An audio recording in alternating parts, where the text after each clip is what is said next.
Welcome to the SmartTechCheck Podcast, hosted by Mark Vina, your home for candid, insightful, and provocative conversations about the smart home automation, security, smartphones, PC and console gaming, and much more. Hi, everyone. My name is Mark Vina, host of the SmartTechCheck Podcast. Today is Thursday, March 3rd, 2022. Over the past week, the world has reacted with horror over Russia's reckless and indiscriminate war in Ukraine. In many respects, this is the world's first smartphone war, as the coverage often is streamed in real time by average people. Ukraine's President Zelensky, a former comedian actor, has proved to be the Winston Churchill of the 21st century. It just goes to show you that great leaders can surface from the most unlikely places. I'm dedicating today's entire podcast for a discussion about the role that technology has played in the Ukrainian crisis and what effect it could have on influencing Putin's behavior, hopefully for the good. Joining me for today's podcast is the dynamic duo of podcast folks. That's Stewart Wolpin, who scribes for Popular Mechanics, U.S. News, Technolicious, Investopedia, and other publications. John Quain, who writes for the New York Times, Smart Cities, and Times Guide. And Rob Pecoraro, unfortunately, is on a plane back. He's actually on a plane at this moment, coming back from Mobile World Congress, so he won't be on the call. But, gentlemen, good afternoon, and how are you? Good afternoon. Lovely. It's been one heck of a week. Than the people in Kyiv. Yes, and it's so unfortunate. It's almost like since the news has been nonstop. I mean, it's really been almost a 24/7 thing for the last 7 or 8 days. Right. You almost are expecting, when you expect something to get maybe a little bit better, you hear more rhetoric out of Russia and that, we're prepared to do this, we're prepared to do that. It's very dispiriting. And, both of you I know are students of history. I'm a student of history. I think you were, how old were you guys during the Cuban Missile Crisis? I mean, I was all of one, if I remember. I was 7. Okay. So you weren't, I doubt you were watching the news back then, Stewart, but Right. But, I always used to ask people, what was it like? What was the feeling like with people during that 10-day period of the Cuban Missile Crisis? I get various accounts from different people. There were some people that were very concerned, especially after Kennedy made that speech on Sunday night, kind of, opening the kimono on what they knew about the missiles that were already under construction in Cuba. Then you get other people saying, you know what? It was just one of those things. Yeah, there was maybe a little bit of runs on supermarkets, but life went on. I think we're now getting a flavor and taste for what, a true crisis is. And it's starting to put things in perspective of what the most important things are, in life, regardless of how you may feel politically about things. But, this is going to be a war. It is a war, unlike any other war, in that, there's tens of millions of people that have smartphones over there, for those folks who haven't left. And they're broadcasting some of this coverage live in high definition, by the way. It's not grainy newsreel footage from the Second World War. So, Stewart, any opening comments before we get into the topics I want to cover? Any thoughts that's been kind of bouncing? Well, obviously, technology has always played a huge role in war. The old saw is that new wars start out with old technology, which means old tactics. And the side that adapts most quickly to new technologies and develops new tactics usually win the war. In the Civil War, one of the big technological turning points, not only the telegraph and the railroad, but the repeating rifle, which made a huge impact on the battlefield. In World War I, it was tank technology and the new technology of airplanes and radio. And in the Second World War, obviously, the atomic bomb and radar played huge roles in winning the war, as well as code breaking. These are all new technologies that allowed the winning side and gave the winning side an advantage. And I think we're seeing the same thing to a certain extent play out here, that Putin has been essentially planning a war that was based in 1990s technology. It did not count on the power of what, as you say, that everybody in Ukraine, which is a very social media conscious country from what I'm given to understand, everybody has a TV studio in their pocket. And as a result, one of the more fascinating things I heard was that the Ukrainians are allowing Russian POWs to call their parents, which I thought was hysterical. It's always in wars. In wars, usually the first thing in wars or revolutions, the first target is usually the telephone exchange, the radio station, and I'm going back obviously a ways, as well as TV stations. I mean, Putin just tried to knock out the TV tower in Kiev. But these obviously with social media and with everybody with a cell phone in their pocket, and as we mentioned, with internet connection, I'm astounded to see all these interviews coming live from basements in Ukraine. Zelensky just held a press conference in Ukraine. They don't need the TV in Ukraine. They don't need the TV in Russia. So Putin is fighting technology with fighting a war with old technology, and is not going to be able to adapt as quickly as the Ukrainians to the new technology. Stuart, I think that's a great point. Although I would probably quibble a little bit with the date. I'd probably go back to the 80s in terms of the way the Russians seem to be fighting the war versus the 90s. But we could exactly. I mean, they're fighting the Mujahideen in Afghanistan. So I mean, this is all wars. All wars are like that. They start off with old technology, and the side that adapts the quickest. Same thing happened in Vietnam. The North Vietnamese had adapted a type of war that the U.S. had never fought before, or actually had fought. They'd just forgotten that they fought it in the Revolutionary War. So, I mean, this happens in almost all conflicts where the losing side just sticks with old technologies and old tactics, or a combination of the two, and are ultimately overcome sometimes by forces with greater military power. And John, I think, Stuart's made a number of great points. I mean, and we haven't even talked about medical technology. Medical technology, there's typically significant advances that happen after every war. There were, believe it or not, if you flash back to the Civil War when you were around, John, I mean, there were the notion of amputating limbs and having battlefield, they were primitive, camps that could take people who were injured on the battlefield and cut off their arms and legs to save their life. Of course, sometimes they went overboard and they amputated limbs that didn't need to be amputated, but it extended people's lives. I mean, you look at the Korean War, the helicopter played a significant role in getting folks off the battlefield to the MASH camps. Everybody's familiar with the TV show. Those were real things. They were mobile hospitals. And they could, and I want to hear, there was a stat during during the Iraqi war that if they could get you off the battlefield alive in under 10 minutes, they had the military statistics for everything. Your survivability rate was like at 98%. Now, of course, you might be in pretty bad shape, obviously, for a whole bunch of reasons, but the ability to save your life went up exponentially. So, John, before we get into anything you want to add to what Stewart? Some of it is too that they can't knock out all the infrastructure, because the idea is to occupy this country and not even to occupy it. I mean, the idea is to put in a different government and leave. Now, I think they understand that's not going to happen. So it's not a winnable war. This just never going to be a winnable war. They're not going to be able to occupy the country. So now what? And they can't really knock out the infrastructure because they need to use that infrastructure themselves. So they're kind of in this odd situation where that's one of the reasons.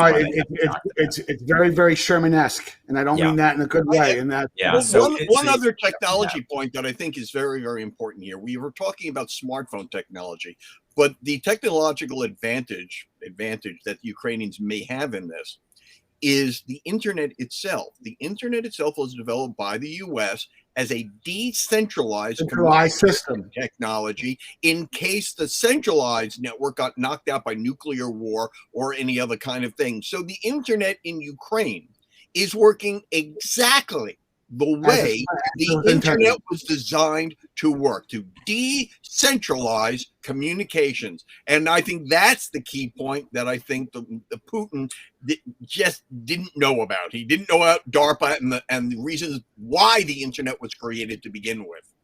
Right. Well, it's the proximity too. Remember, you could knock out the nodes in the Ukraine and take them offline. That's not a problem. With Starlink. I think White Musk is playing a key role here. If that becomes available, if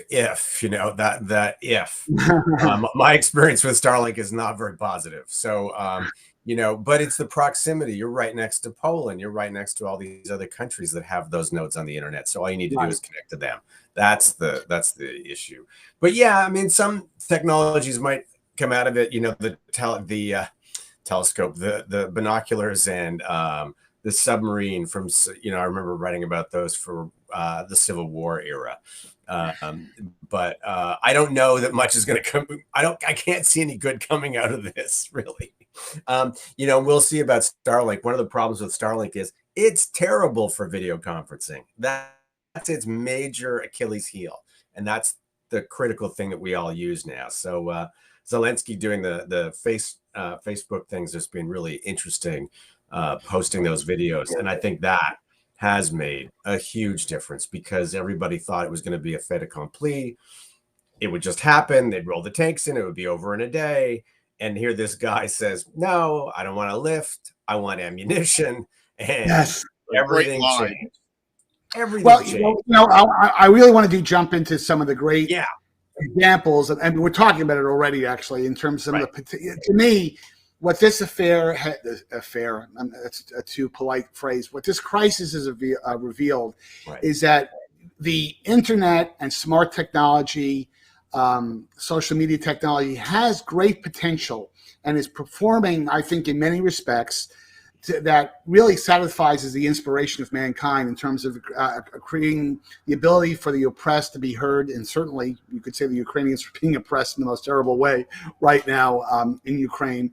And I also think, and I want Stewart to comment on this, if the rumors are true, and I suspect they are, about Putin himself, who is he's not a social media maniac.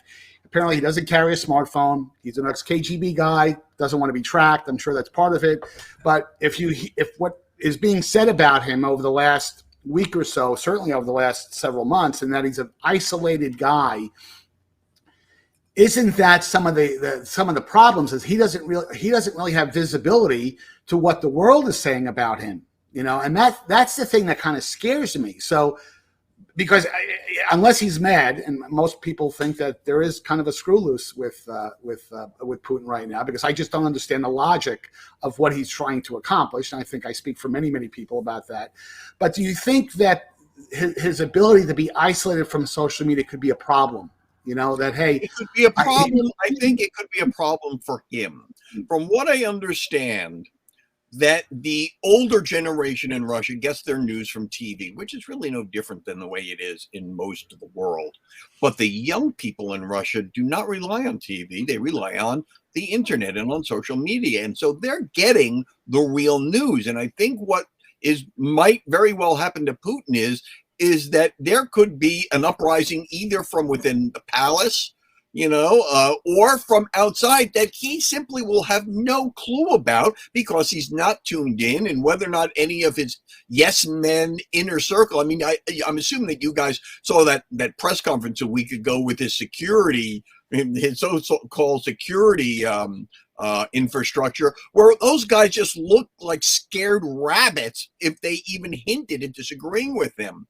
And in the past, that may have been something that past dictators relied upon, but he's completely out of touch with the dissatisfaction of the general public. And that could prove to be more of his undoing, him not understanding the feelings of the people. He thinks, through his phony polls that give him 85% approval rating because people are scared to say anything else, that we may be seeing the 1905 revolution play itself out all over again.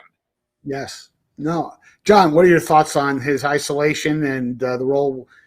Well, and let me just say one other thing to kind of both to the comments that Stewart just mentioned.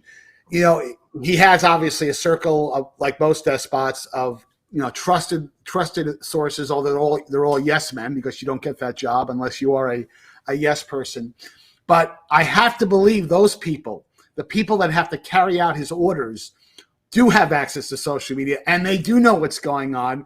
So the question is, do they want to go down with the ship? I mean, at a certain point, do they want to carry out orders? I mean, God forbid he give an order to use a tactical nuclear weapon, or and that's the posturing and the bullying that kind of concerns me in that, hey, I want to go out and take out a supply caravan that's coming in from Poland on the NATO and on the Polish border, which presumably would be an attack on a NATO country. I mean, is it possible that his staff might say, you know what, Vladimir, it's over. You know, we're not going to carry out your orders. Is that a possible scenario, John? So I keep seeing these pictures of people in Moscow and the reporters in Moscow, and I stayed in the Ritz-Carlton across the street from Red Square, and I was there when Novotny came out, and they said, "Oh, there's this guy who's going to talk a little bit across the street," and I was like, "Oh, that's interesting." I know full well that I'm being watched the entire time. Yes. Everything I do, you know, we basically threw out our laptops and phones and stuff like that when we got back. We just didn't use VPNs. But there were only like 20 people outside for Navalny there in the square, which was him in the early days. And then there was a big armored personnel carrier that rolled up. So it's a pretty intimidating environment to be in. And to see this many people in Russia protesting tells you something about the problems that Putin's going to have now. Right. But because Putin was in power when I was there, nobody liked him really much then. He hasn't aged well. But I think it may determine, you know, what people are willing to do to take him out. Right. And maybe part of the oligarchs will be involved in some of that. Now, you know, we've seen the barricades and stuff and the tanks before with Yeltsin and all that stuff. So it could happen. But Putin is he kills people in other countries who just upset him a little bit. He has them murdered. So who knows, you know? No, I agree with that, John. And, you know, it's funny how history, you know, we've talked before about a lot of different topics and, you know, history repeats itself. I know people, kind of, think about that as kind of a cliche, but I think Stewart's right. This could be a repeat of the revolution back in back in the early 20th century. And you know what's so strange about this? Before we get on to the next topic here, I always think about what are the motivations? You know, we can talk all day long about, you know, had we armed Ukraine before this in the last year, would that have been enough to prevent Putin from invading? Who knows? That's one for the history books and the historians to decide. But the question is, what was his intention? And he had to know that there would be tremendous resistance. And it's almost like at every strategic objective he had with this, it failed. It united NATO. NATO 2 weeks ago was kind of regarded as kind of this is a vestige of the late 20th century. We really don't need this anymore. Many of the countries don't pay their 2% obligation anyway. Even though Trump was right about that they should have stepped up. They struck their deal with the devil in terms of getting the majority of their energy resources from Russia. That hasn't turned out to be really a great decision. But it's united NATO in a way that I could not have believed it if you had told me about this a week ago. You know, so just kind of fascinating stuff here. Let's hit the next topic here. You know, a bunch of companies have gotten on the bandwagon. You know, all the major. In fact, I don't think you can find a major American company has not announced that it's decided not to do business in Russia. I think that's all great stuff. You know, I think obviously I don't think any reasonable person could object to that.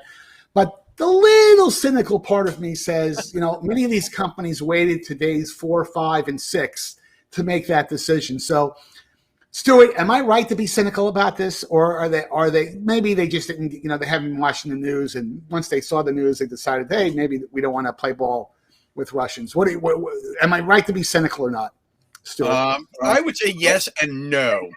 I think that corporations and countries operate so differently and in such different planes, and the interconnectivity, not the physical, but the way that the business is conducted is so radically different from the way the government is connected. It always makes me laugh whenever I hear about a businessman running for government office. Running a company and running a government are so totally opposite each other. One is a for-profit thing and one is for a not-profit. And yet we somehow think that somebody who runs a big corporation is capable of running the government. They have just so different philosophies. So for companies, when companies consider whether or not they're selling to a company, I mean, you have to remember that Nazi Germany had a lot of American companies that, again, were very slow to the party. It wasn't until Franklin Roosevelt put his foot down that a lot of, General Electric and Ford and a lot of these other companies, they don't want to lose business into these countries, especially large economies. Now, these American companies are somewhat fortunate that the Russian market is very small in terms of the consumer technology marketplace, not a huge business market. But the problem is that Russia also has connections to India, which are still very strong, which is obviously a market that everybody wants to get into. It's one of the reasons that India has been very, very slow to condemn Russia, because they've been getting a lot of their military hardware from Russia, and they just haven't forged the ties to the West, and especially the U.S., that they can switch those alliances. So, I mean, there's a lot of international business considerations that are completely different from governmental. And nobody ever accused American corporations of being moral or ethical. So their decisions are based purely on dollars, not on, or mostly on dollars anyway, and on profits. And whether or not they're late to the party, I mean, quite frankly, Warner Brothers saying we're not going to send Batman there, I found laughable, because with the way that the ruble has been falling in value, nobody's going to have any money to go to the movies anyway. So it's not like they're going to lose a lot of money so this was sort of once the Warner Brothers decision was dead easy, because they weren't going to make any money there anyway, so they can make themselves look good. So I think there's a certain amount of healthy cynicism, but it's difficult to look at corporate decision making as analogous to international and government, the way governments operate. So you almost can't blame them. They have stockholders to answer to, and it's a whole different set of rules than for Ireland to say we think Russia should be sanctioned. Right, John. Your thoughts? Late to the party, or hey, Mark, you're being too hard on American companies? Well, again, I come back to, I think the assumption was that this would all be over in a day and a half. That was pretty much the assumption that everybody had. They may have forgotten that that's what their assumption was, but it pretty much was. So they didn't really, it wasn't like, oh, Google should have done something in advance. You don't shut down operations until you see what's going to happen, and is there a new regime, or if they capitulated, or what happens. So I don't think they were really actually that late to it. What I've found curious, because it's a company I cover and people I know that work there and stuff, and have visited them, are companies like Kaspersky, right? And then what do you do if you're Kaspersky? You have tremendous amount of expertise, one of the leaders in the cybersecurity field, no question about it. But you're sort of stuck in this position. And I know I asked him years ago, why are you sticking around? It wasn't very good then. These people have money, they could leave the country, but it's family and other issues that come up. So I think it's put companies like that in a very, very strange position. There are several also companies involved in autonomous vehicles and AVs, which are also, they're more below the radar, no pun intended, but they're, this is going to put them in an impossible situation, because they use off-the-shelf parts. They use LiDAR and radar and NXP systems in their vehicles. Well, they're not going to be able to do that anymore. So it's a really awkward position from the other side of the technology spectrum too. Right.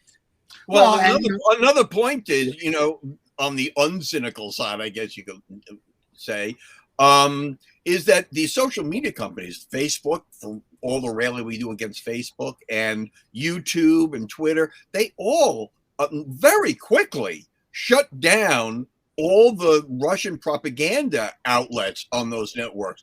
I'm not sure that I was surprised at that.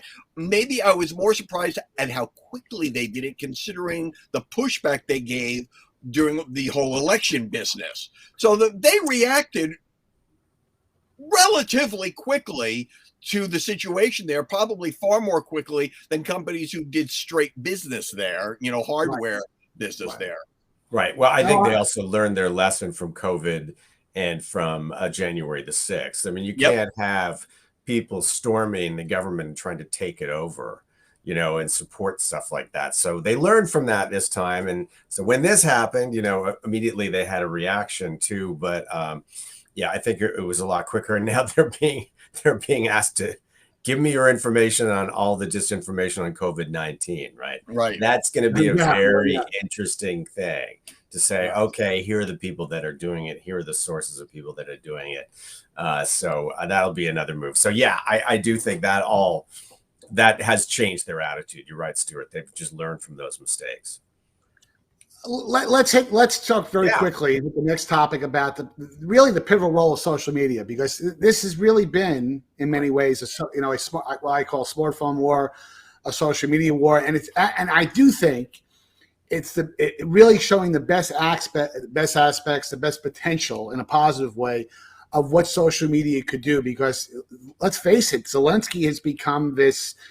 And I really do think, based on the videos I've seen of him and the way he's handling himself, he's conducting himself really unlike any other leader I can think of in the last 30 or 40 years that have been under these kind of circumstances. I mean, you would think that anybody else in this situation, they would have taken the ride that Biden offered him and get the hell out of the country. Right. But to his credit, he's stuck around and his family is stuck around, and and I think he's I don't know whether I wouldn't call him a social media expert by any means, but he's certainly been able to take advantage of the coverage. And I think this would be a very different situation if social media wasn't performing the role that it did in terms of really preventing Putin from hiding the horror that's what's happening over here. Because communist governments, when they do things like this, they don't want the world to know. That yes,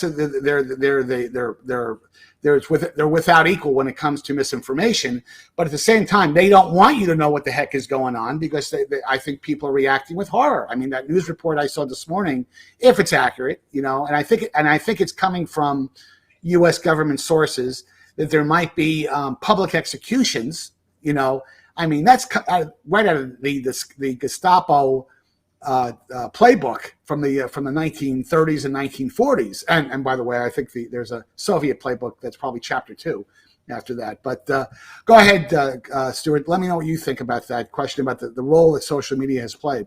Well, what's really energized NATO and the other and the West generally to get them all together was the delay in what Putin had intended. In other words, Putin thought it was going to be quick, and he even put out on propaganda that they had taken Kyiv and that Zelensky had been dead. And what delayed things not only wasn't the Ukrainian military response and unity, but the fact that Zelensky was able to counter the Russian propaganda by social media, that he was able to show his people he's out on the street, he hadn't left the city, that he was still in control and command. The fact that he had social media as a weapon to unify the people that spurred the military response. The fact that they put out the recipe for Molotov cocktails on social media.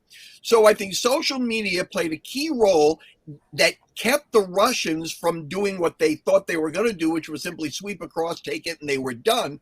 That 3 or 4 day delay was key, and I think that delay was the foundation of that was social media. Was Zelensky being able to communicate with the people of Ukraine and keep them together in a way, in a country that did not have social media, would not have been able to done. The propaganda that Putin would have put out would have been believed. People would have thrown down their arms or whatever, or streamed out in even greater numbers than the million that have already left. I think social media played a key role, if not the key role, in that 3 or 4 day delay that kept Putin from achieving his objectives. Mm-hmm.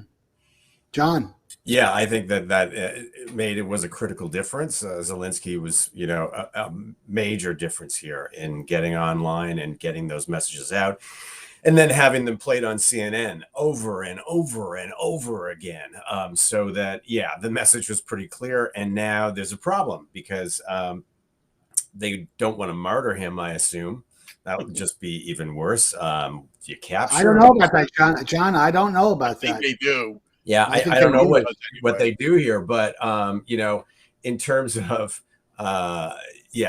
it's, you see videos of the cluster bombs coming down today. I don't know if you saw that. That was from somebody's phone. You saw the thermobaric explosions, which are considered to be war crimes now if you use them in any area. By the way, not a fun way to die when those type of weapons are used. Right. I'm sorry. Is there a fun way to die? Yeah. Well, and I could come up with a few ways that would be better than right. And it's true. The example of the mother with her 9-year-old daughter, they're in a basement and they're streaming stuff constantly from Kyiv. So you're seeing that, and you're seeing, I don't know if you guys know anybody like this, but I know a few people who are survivors, right, of the Holocaust. And those people are, people are tough. And there's a whole video that a group of them have put. They're in the Ukraine right now. They're stuck there, and they're Holocaust survivors, and their message is pretty clear. So you've got, it is interesting that this is having an impact. I mean, this is a country, that has sophisticated technology like the rest of us. This isn't like a country where you can bomb them into oblivion right away. That's not going to happen. No. And we're going to talk about I want to get your thoughts in a couple of minutes about the end game here. And we'll get to that in a second. Hopefully there is some type of reasonable end game. Stewart, one topic you and I kind of emailed about a couple of days ago is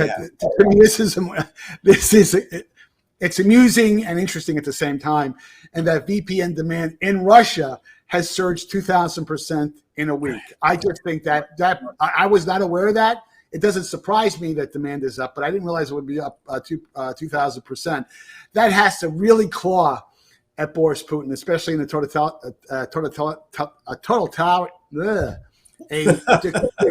dictatorship. I wouldn't even use the T word, where you want to be able to know everything that people are chatting about online or getting access to. So, Stewart, did this surprise you? Yes and no. I knew that Russians were using a lot of VPNs. You have to remember something. VPNs in Russia are illegal. So the fact that it has surged this much, despite the fact that it's illegal, and how exactly is the Russian government going to track down people who are using VPNs? Again, this is a case where new technology is trumping the tactics of the old technology. I don't know that there's any way for the government to track people who are downloading VPNs, especially if they're, once they've got the VPN, how are you going to find them? I guess maybe there's a way if they're tracking phones and they see that somebody is downloading something. I don't know if the Russian government, the technology of the Russian government is that granular that they're able to do that. The other side of the coin is that everybody's talking about being fearful of Russian cyber attacks. But right now, the only cyber attacks are going on by Anonymous against the Russian government. One of the funnier things that I saw was that Anonymous has been encouraging people, young people, I guess, in Russia to go to Google Maps and click on restaurants in St. Petersburg and Moscow and write a review that's actually news about what's going on in Ukraine. Again, if you've got a VPN, how is the Russian government going to, combat that? This is all new technology that I think the Russian government is just incapable of getting under control. And as we all know, in almost all wars, especially the 20th century wars, the side that controls the information flow has an enormous advantage, regardless of whether or not they have the military power. Mm-hmm. John. Yeah, we'll see. I mean, it's odd because when was a while ago, but Putin was there. I used a VPN in Moscow. I mean, that's what we did, right? We were there about computer security. What did we do? We used VPNs. I didn't know whether it was illegal or not. So who knows? Not planning to go back anytime soon. Well, I'm glad that you didn't end up in a gulag.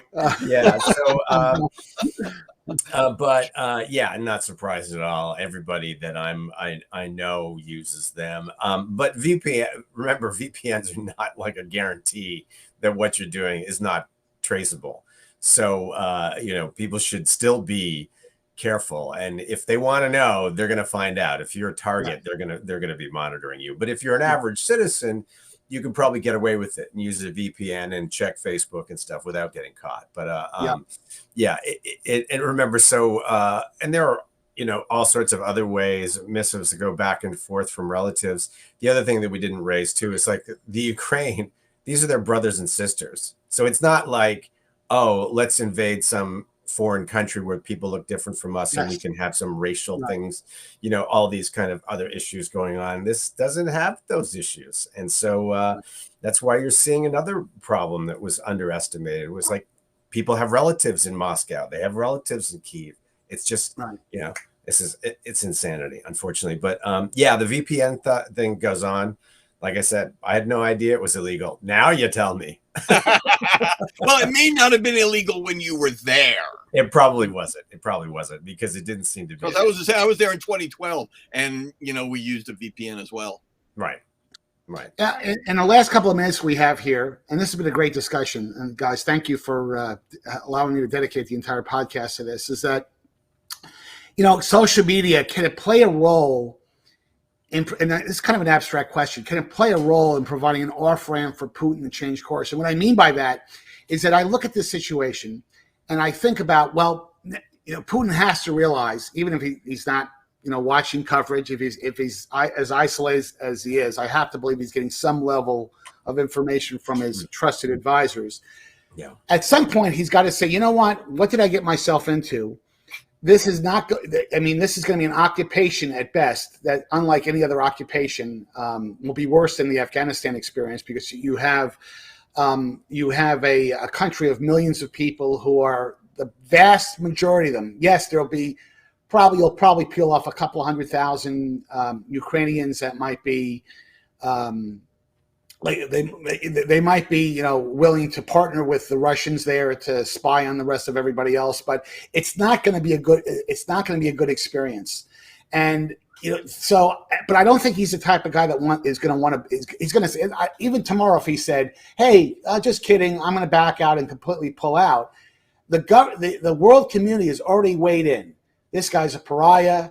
We're on the road to destroying the Russian economy. I just don't see how he gets out of this unless there's a deal made, meaning that, okay, Vladimir, you can keep 20% of Ukraine, the sections that are closest to Russia, because there are Russian-speaking people there, but the other 80% is still going to be Ukraine. Now, I don't like that at all because it endorses what he did, but unfortunately, I could see a deal like that being at least offered. Whether Zelensky would sign up to something like that, I don't know.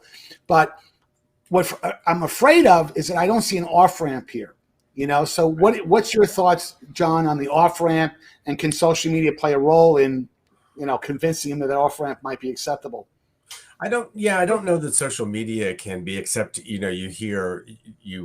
you could sort of track trends and opinions across social media, which can be interesting to see which way you feel things are going and opinions are going in certain places. But I'm not sure that they're going to care very much about that. I mean, what's interesting is as an off-ramp is that it looks like they're close to getting their land link across the Ukraine, around the Black Sea. And that's really one obviously critical point for them.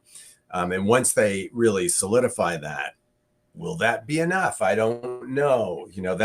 That does cut the Ukraine off from that venue, and it gives Russia a direct land link all the way from Russia, all the way to that part of the Ukraine, to to what they already invaded. I don't know what we're calling it now, but that part of the country they stole, whatever you want to say it is. Right. So that's maybe that's enough. I don't know, but it doesn't look like it right now. There's not a lot of reason for optimism. Right. Stewart? Well, all technology, especially military technology, is always a double-edged sword, and as I said at the beginning, it all depends upon who is more successful at deploying it, the way that either it was intended to deploy or deployed in such a way that benefits only your side. I think that what we've seen with social media up until now is both the good and the bad of social media. And there's also the unintended consequences. So, the atomic bomb, everybody said, oh, that ended the war. But look at, it's kept the NATO or Western powers from doing anything in terms of air cover because they are just afraid, Putin is going to set off, tactical nuclear weapons. And considering the nuttiness that he's already exhibited, that's not necessarily, not necessarily a bad thought, or, a poor judgment.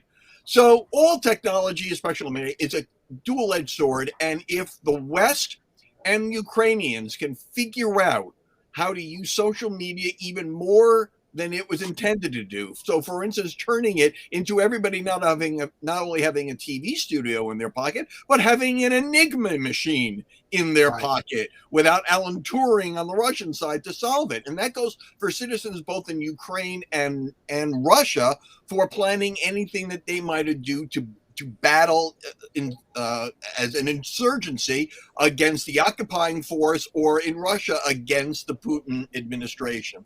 So there are probably ways that people will be able to use this technology that we haven't thought of yet, again, because that always happens in wartime, that will both be a boon and a bane depending upon who uses it and how. Right. Well, just to wrap a bow on this, I do hope that I really do hope that there is some type of off-ramp that occurs over the next 4 or 5 days. I don't think there's an obvious one. I think, again, back to the comments I was making before, that Putin is not a social media fanatic. When you're in that kind of frame of mind, you could care less about what the world is saying about you. I mean, in fact, he probably would, if he knew what was being said about him right now. I mean, what would be the motivation for him to stop?